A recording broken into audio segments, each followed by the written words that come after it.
perkenalkan, kami dari kelompok 5 akan menyampaikan hasil resumen kami tentang materi Akidah Akhlak kelas 9 semester ganjil. Pokok pembahasan yang pertama yaitu tentang iman kepada hari akhir. Pengertian iman kepada hari akhir itu sendiri yaitu kehidupan di akhirat yang akan dialami oleh seluruh umat manusia sesudah berakhirnya kehidupan di dunia ini. Nah, hari akhir ini bisa juga diartikan sebagai hari di mana hancurnya alam semesta atau hari kiamat. Dan hari kiamat itu sendiri tidak ada seorang pun yang dapat mengetahuinya kapan terjadinya kecuali Allah Subhanahu wa Ta'ala. Selanjutnya itu adalah macam-macam hari akhir. Yang pertama itu kiamat sugro atau kiamat kecil, yaitu di mana berakhirnya kehidupan setiap makhluk yang bernyawa. Contohnya itu biasanya terjadinya musibah seperti banjir, kemudian gempa bumi, kemudian tsunami dan lain sebagainya. Dan macam yang kedua yaitu ada kiamat kubro. Kiamat kubro ini merupakan kiamat besar di mana terjadi rusaknya jagat raya atau alam semesta ini dengan segala isinya. Kemudian nama-nama lain hari akhir itu yang pertama ada Yaumul Akhir. Yaumul Akhir, kemudian Yaumul Qiyamah, Yaumul Ba'ats, artinya itu hari kebangkitan dari alam kubur. Kemudian Yaumul Hisab atau hari perhitungan amal manusia, Yaumuddin, hari pembalasan, Yaumul Haq, hari yang pasti terjadi. Kemudian Yaumul Wa'id, hari terlaksananya ancaman Allah Subhanahu wa Ta'ala bagi orang yang ingkar. Kemudian Yaumul Hars atau hari penyesalan atas dosa, Yaumul Khuruj, hari keluar dari kubur, Yaumul Maut, hari yang dijanjikan, Yaumul Asir, hari yang sangat sulit, Yaumul Zalzalah, hari kegoncangan atau keruntuhan. Dan pembahasan yang selanjutnya itu ada tanda-tanda kiamat. Dan tanda-tanda kiamat yang pertama yaitu tanda-tanda dari kiamat kecil. Adapun tanda-tanda kiamat kecil itu seperti manusia bermegah-megah dan merupakan Allah Subhanahu wa Ta'ala. Kemudian sikap durhaka seseorang anak terhadap orang tuanya dalam berbagai bentuk seperti menghardik, melawan, dan tidak mematuhi perintah orang tua. Kemudian zina mulai merajalela dan dilegalkan. Kemudian ilmu agama tidak dianggap penting lagi. Manusia kembali menyembah selain Allah Subhanahu wa Ta'ala sehingga benar-benar melupakannya. Kemudian banyak ahli Al-Quran tetapi kelakuannya fasik atau hanya buat bacaan tanpa dipahami dan diamalkan oleh pembacanya. Itu merupakan tanda-tanda dari kiamat kecil. Kemudian tanda-tanda datangnya kiamat besar itu meliputi terbelahnya bulan, kemudian matahari terbit dari arah terbenamnya, kemudian keluarnya Tuhan atau asap beracun dari perut bumi yang membinasakan umat manusia. Kemudian seringnya terjadi peristiwa gempa bumi, keluarnya hewan yang aneh dari dalam bumi, keluarnya api dari dasar bumi yang membinasakan manusia. Itu merupakan tanda-tanda dari kiamat besar. Kemudian materi bab selanjutnya itu peristiwa yang berhubungan dengan hari akhir. Itu seperti alam barzah. Alam barzah atau biasa disebut alam kubur itu dimana merupakan alam yang membatasi antara alam dunia dan akhirat. Kemudian Yaumul Ba'ats.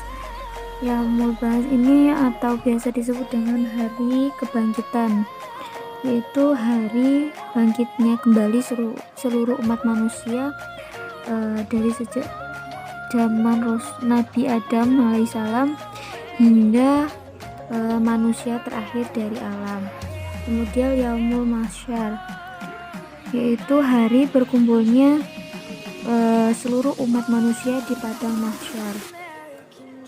Kemudian selanjutnya itu ada Yaumul Mizan. Nah, Yaumul Mizan ini merupakan hari penimbangan amal baik dan amal buruk yang pernah dilakukan manusia selama hidupnya. Kemudian selanjutnya yaitu Yaumul Hisab. Yaumul Hisab di sini itu merupakan hari di mana semua amalan baik dan buruk yang pernah dilakukan manusia selama hidupnya itu diperhitungkan. Kemudian selanjutnya Syirat ini merupakan titik penentu dari setiap manusia setelah diperhitungkan dan ditimbang perbuatan baik maupun perbuatan buruknya. Dan yang terakhir itu ada surga neraka. Nah, surga neraka ini merupakan tempat terakhir yang diciptakan oleh Allah Subhanahu wa taala untuk memberikan balasan atas perbuatan manusia selama di dunia. Sekian materi dari bab iman kepada Allah. Bab yang selanjutnya akan disampaikan oleh pemateri berikutnya. Wassalamualaikum warahmatullahi wabarakatuh. Selanjutnya yaitu berilmu. Ilmu berasal dari bahasa Arab yang berarti pengetahuan atau kepandaian tentang sesuatu. Ciri-ciri orang yang berilmu yang pertama yaitu mereka pandai dan dapat memanfaatkan ilmunya secara baik untuk kepentingan diri, untuk kepentingan agama dan juga kemanusiaan. Yang kedua yaitu mereka pandai namun tidak mau atau tidak mampu memanfaatkan ilmunya secara baik. Yang ketiga yaitu mereka yang tidak pandai tetapi menyadari kekurangan dirinya. Yang keempat yaitu mereka yang tidak pandai namun tidak menyadari kekurangannya. Kemudian perilaku orang berilmu. Yang pertama yaitu memiliki semangat untuk terus menggali ilmunya. Yang kedua rajin dan senang mendatangi tempat-tempat ilmu. Yang ketiga, ringan dalam mengeluarkan biaya dalam tercapainya suatu ilmu. Yang keempat, memiliki banyak teman dan orang-orang yang berilmu. Dan yang terakhir yaitu berakhlak mulia dalam kesehariannya. Hikmah berilmu. Yang pertama, orang yang berilmu itu akan diangkat derajatnya. Orang yang berilmu takut kepada Allah Subhanahu wa taala.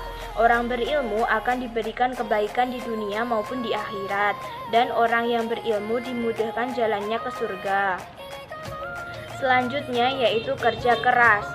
Kerja keras artinya bersungguh-sungguh, bersemangat tinggi dalam mengerjakan sesuatu.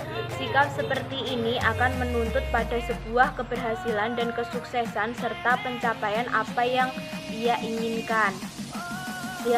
Yang kedua yaitu ciri-ciri pekerja keras.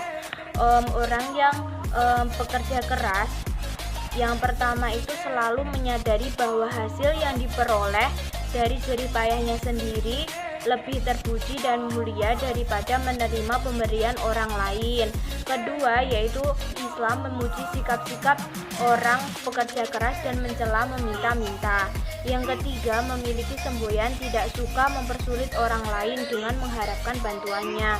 Yang keempat, menyadari sepenuhnya bahwa memberi lebih mudah daripada meminta.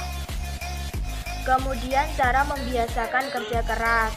Yang pertama, kuatkan niat bahwa kerja keras itu adalah ibadah. Kemudian kerjakan sesuatu itu dengan sungguh-sungguh. Jangan pernah menyerah jika menemui kesulitan. Hindari sesuatu yang melanggar agama dan juga bertawakal kepada Allah Subhanahu wa taala setelah bekerja keras. Kemudian hikmah kerja keras. Yang pertama yaitu disukai oleh Allah Subhanahu wa taala. Yang kedua tidak mudah putus asa. Yang ketiga selalu menemukan jalan ketika dalam kondisi terpaksa. Yang keempat merasa sayang jika waktunya terbuang sia-sia. Yang kelima berpeluang besar dapat meraih kesuksesan. Dan yang keenam lebih memiliki harga diri dan juga percaya diri. Selanjutnya yaitu kreatif dan produktif. Produktif berarti banyak mendatangkan hasil dan banyak menghasilkan sesuatu. Kemudian kreatif yaitu seseorang yang memiliki kemampuan untuk menciptakan atau menghasilkan sesuatu yang baru. Kedua sifat tersebut termasuk akhlakul karimah yang perlu dimiliki oleh seseorang yang ingin maju. Selanjutnya yaitu ciri-ciri perilaku kreatif dan produktif. Yang pertama harus memiliki jiwa yang dinamis dan profesional. Yang kedua ingin segalanya yang paling lengkap dan sempurna. Yang ketiga memiliki banyak ide dan kemauan. Yang keempat suka memiliki hal-hal yang bersifat menantang. Dan yang kelima selalu mencoba dengan hal-hal yang baru. Cara menjadi kreatif dan produktif.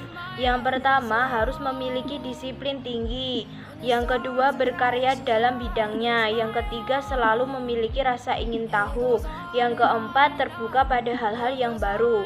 Yang kelima berani memikul resiko.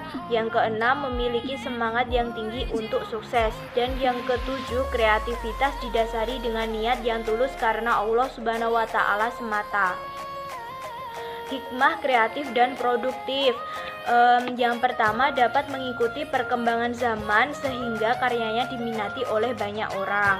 Yang kedua memperoleh hasil yang cukup banyak dari karyanya. Yang ketiga tercukupinya kebutuhan hidup sehingga dapat hidup layak. Yang keempat kepuasan batin karena mampu menghasilkan sesuatu yang bermanfaat dan diminati. Dan yang kelima bertambah banyaknya hubungan persaudaraan sehingga hidup terasa lebih nyaman. Cinta. Kemudian cara membiasakan kerja keras. Yang pertama kuatkan niat bahwa kerja keras itu adalah ibadah. Kemudian kerjakan sesuatu itu dengan sungguh-sungguh. Jangan pernah menyerah jika menemui kesulitan. Hindari sesuatu yang melanggar agama dan juga bertawakal kepada Allah Subhanahu wa taala setelah bekerja keras. Kemudian hikmah kerja keras. Yang pertama yaitu disukai oleh Allah Subhanahu wa taala. Yang kedua tidak mudah putus asa. Yang ketiga selalu menemukan jalan ketika dalam kondisi terpaksa. Yang keempat merasa sayang jika waktunya terbuang sia-sia.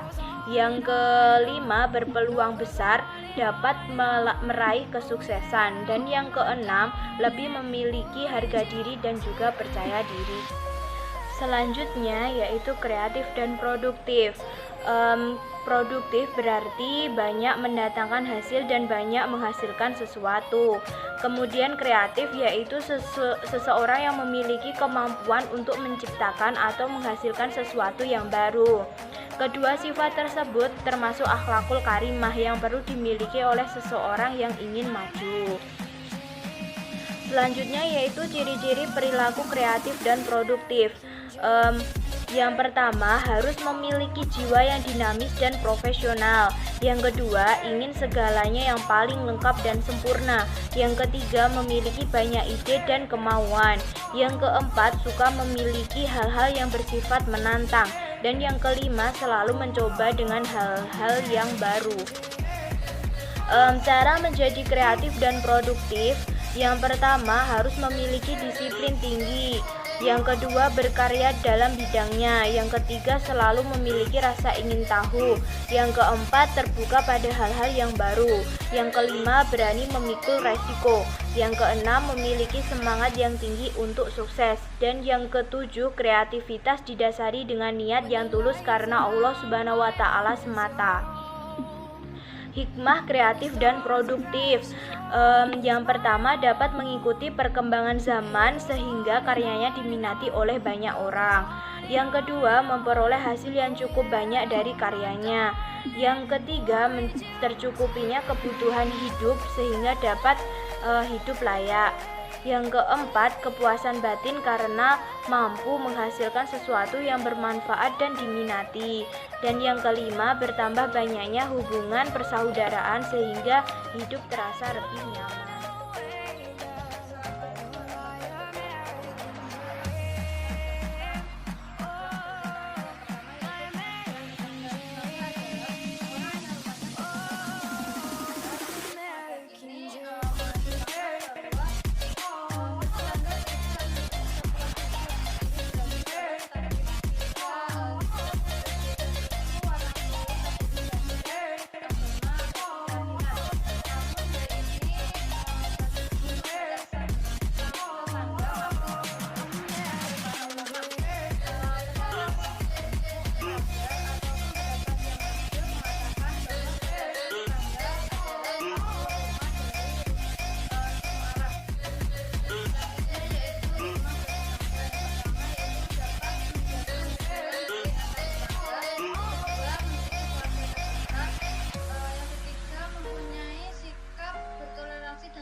Memiliki sikap sosialisasi yang tinggi.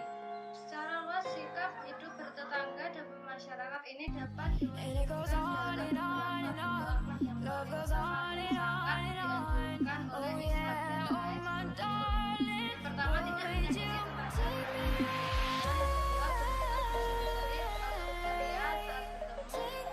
Menolong saat tetangga dalam kesulitan, memberikan penghormatan yang istimewa,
Umar bin Khattab masuk Islam pada tahun 608 Masehi dan usianya yaitu 37 tahun. Masa pemerintahan Umar bin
Khattab semua rakyatnya, rendah hati dan mengutamakan aspek kesederhanaan dalam hidupnya. Dan terakhir yaitu bersikap jujur dan amanah.